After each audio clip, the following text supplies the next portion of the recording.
Well, welcome everyone. It's great to have you all here for this great live stream event here at the Berkeley Art Museum Pacific Film Archive. Really happy to have you all here to enjoy the one and only Zachary James Watkins. This is one of a series of live streams we've been doing. We've been trying to do them once a month since we got into quarantine.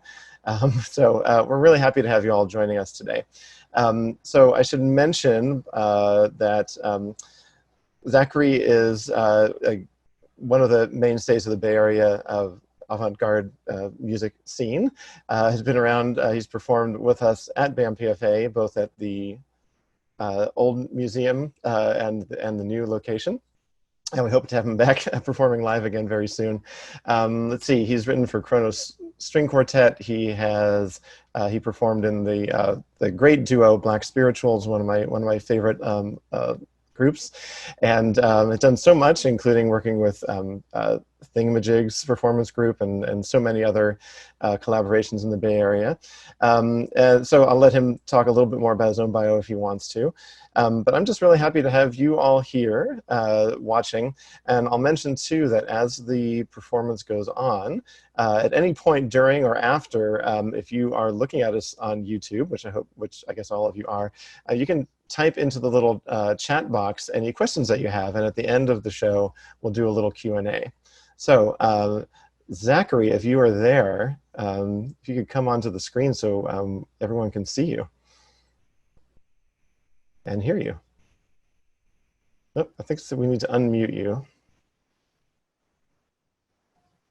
And also want to give much love to Luke Judd, who is doing the lighting and the video, and just a good old friend. Yes, thank you, Luke Judd, and thank you to Santos Studios in Oakland for putting, allowing this all to happen. Zachary, what are we going to hear tonight? Is there anything you want to say about what you're doing? It's more of a meditation on doing your best, never saying can't, and loving one another. All right, these are all things we can all use reminding. So I'm looking forward to hearing all that in the music. Yes. Yeah, so why don't we go ahead and take it away, and I'll mute myself, and we will all enjoy this concert. And again, at the end, we'll take some questions and answers. Lovely. Thank you all.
Thank you so much, Zachary. That was beautiful. Absolutely wonderful experience. Wow. That was just fantastic. I cannot tell you enough how much I enjoyed that. Thank you very much for bringing that. I'm just going to use the word experience again. Use the word bringing that experience back to us today. Really wonderful in every way. So I'm going to mention again to our viewers and listeners that you can type questions or comments into the comment box there on YouTube, and happy to relay questions on to Zachary. But I'll start with just a quick thing. You know, there's so many details I would love to get into, just to get into with you. But maybe we can start by talking about the sort of the more melodic riffs, like some of the things that are, you know, you'll have these little, it might be just 3 notes or 7 or 8 notes kind of coming together that get repeated, and where they came from, if they were sort of generated by other material that you're working with, or where did those come from? Sean, thank you. Great question. I'm going to go into esoteric abstraction. I had a dream, and I riffed in my dream. All right. But it didn't sound like what I did tonight. But there was an overarching feeling of dissension. Mm-hmm. So when I think about music, I get just overwhelmed by all of the music in the world. And when I want to make my own music, I find that I'm I find lately that I'm honing in on what I like.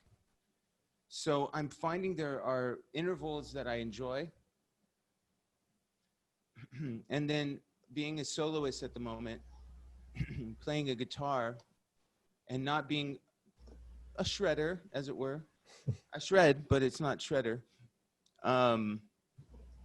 I like single notes, melodic things, and then duos, what we call dyads. So I'm interested in playing around with exactly what I know I like. And then I find that I'll mess up, and then I'll find something new that I didn't know I liked.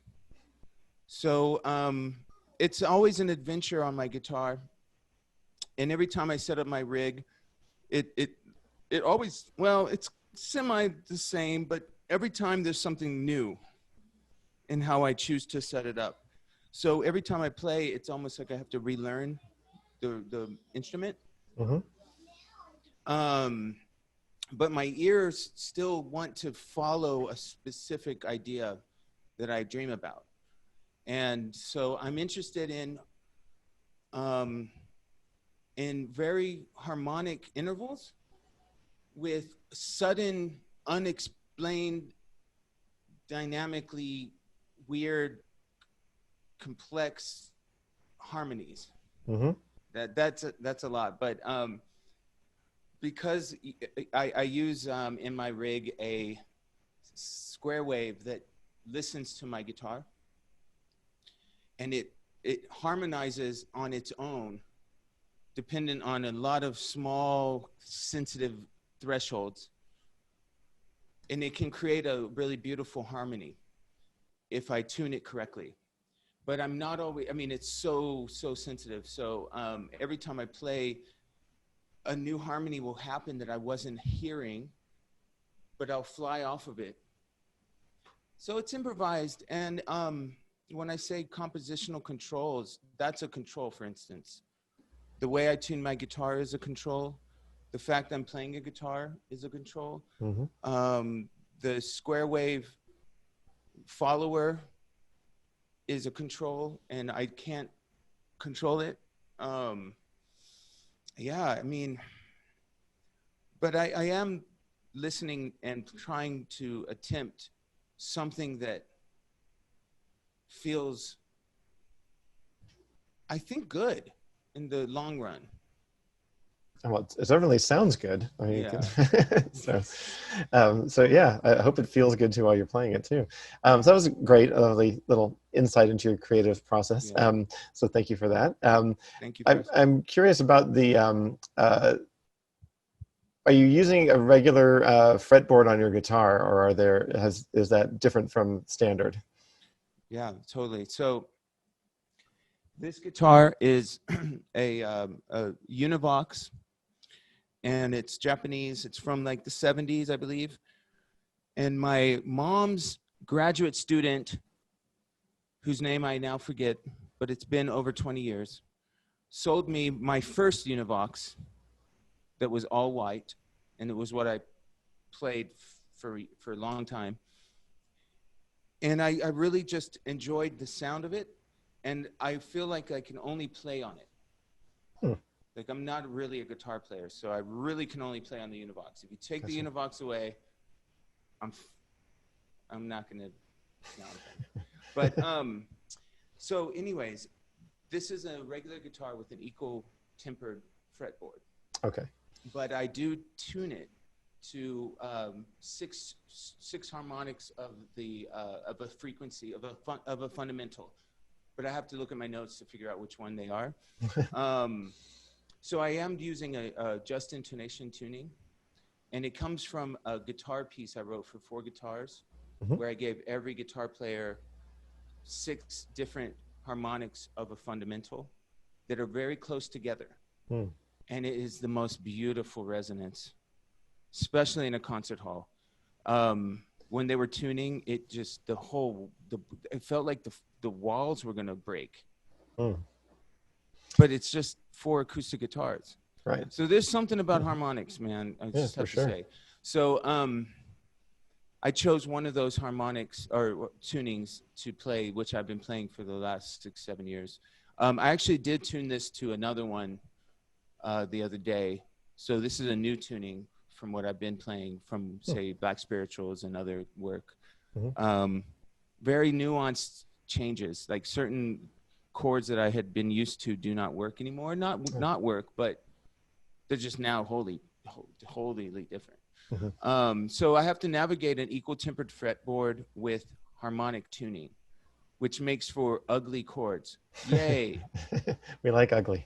Yes. But really fishy though, like kind of hairy. Yeah, for sure. I'm looking at some of the questions and comments have come in. Pamela Z earlier in the evening, the great Pamela Z commented that you love you, Pamela, that you probably need an air quality monitoring going on in your studio. And she also says now, was any of the lighting actually reactive to your sound? Okay, good question. I would say that my lighting partner and collaborator, who may or may not jump in on this, but I feel like he's playing with me and jamming. We like the word jam. Yeah, so Luke, if you want to hop on the mic, Luke Judd has been. He might be doing something I don't know about. Is this working or not? Yeah, we can hear you. Oh, yeah. Okay. Yeah, so it is auto-reactive, but via human being. Okay. we like the human touch. That's great. Were there any particular things you were thinking about during this set tonight as you worked on the lighting and other effects? It was an interesting process because I was watching actually the video going out, which is a few seconds off of, but I wanted to see what it was actually looking like. Of course. But it was just writing moods, and I don't know, we kind of, there's going to be movements, and we kind of know how to find that, and then kind of, find something that feels right. Great. Well, it certainly worked for me. I quite enjoyed it a lot. Zachary, I'll ask you another sort of semi-technical question. You're a badass. Yes, I couldn't have done it without you. So another slightly technical question, I guess. I noticed that you do a lot of swaying and dancing. Whether you happen to be playing it in the moment, actually touching your guitar or not, and whether there seems to be something that feels like a steady beat or not. And I'm curious if some of that rhythm that's obviously in your head is coming out of some of these harmonics that you're talking about, maybe beating against each other, ones that are in close frequency resonance, or if there's some other thing that you're reacting to, or what's going on? That's a good question.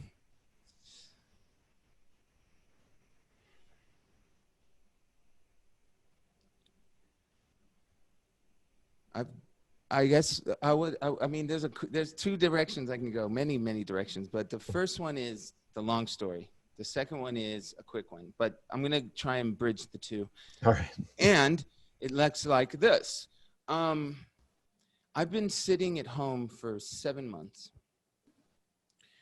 or 6, whatever, 5, 6 months, whatever. And I'm having a moment in my life where I'm taking a break. It's been intense, and I know I'm lucky in that way. And I just want to be clear that I very much am fortunate. So I have my, EBT, EDD, all that good stuff. And I'm talking with neighbors, and I'm playing, I'm listening to stories and kind of connecting with my neighborhood. And I'm listening to a lot of radio, and I'm listening to a lot of, well, here's what I want to say.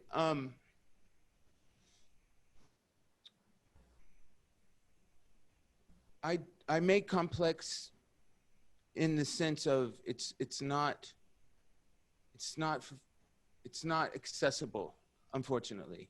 I think that I want to make accessible music, but my mind has come up with this ensemble of instruments. Sure. I mean, what am I going to do? But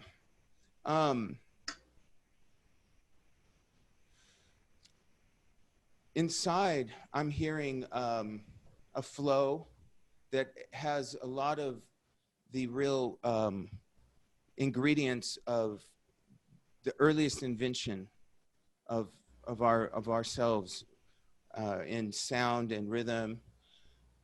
It just has turned into this collage of crazy electronics. But deep inside, I'm really hearing a beat. And the beat provides energy for me. Yeah. It's a good question, though, Sean. Thank you for asking that. I'm going to keep working on that one, because that's a good question. I didn't mean to put you on the spot either. It's just a good curious. question, though. Yeah, thank you for asking. I mean, I want to also teach through my body in time and space. Early memories that are happening lately, as I sit alone and think, are how I learned how to dance in the dance club, because someone showed me how their body moved, and I'm like, okay, move like that. All right, yeah, okay, woo, hit it. And it's just, I like how people can teach each other, and you just you don't know you're teaching anyone, but it's just like in yourself, you're just expressing yourself confidently, proudly in the world, making weird music with way too much gear. Thank you for that question, though, Sean. I'm going to think about that. Okay. It's a part of it, though. Yes. I'm glad. Let's see. Not seeing too much in the way of questions on the YouTube link here. Someone says, is it true that Jimi Hendrix plus Prince plus Thurston Moore equals Zachary James Watkins? That sounds about right. I think we could all agree on that. Yes. So I think we'll go ahead and close this out then. So Zachary, again, thank you so much for doing this. Agreeing to do this on a Sunday Luke, evening here. Get it, Benny. If we can get Luke Judd back out to hug. Take a little bow or something. Oh yeah. Oh geez. My wife's watching. Good point.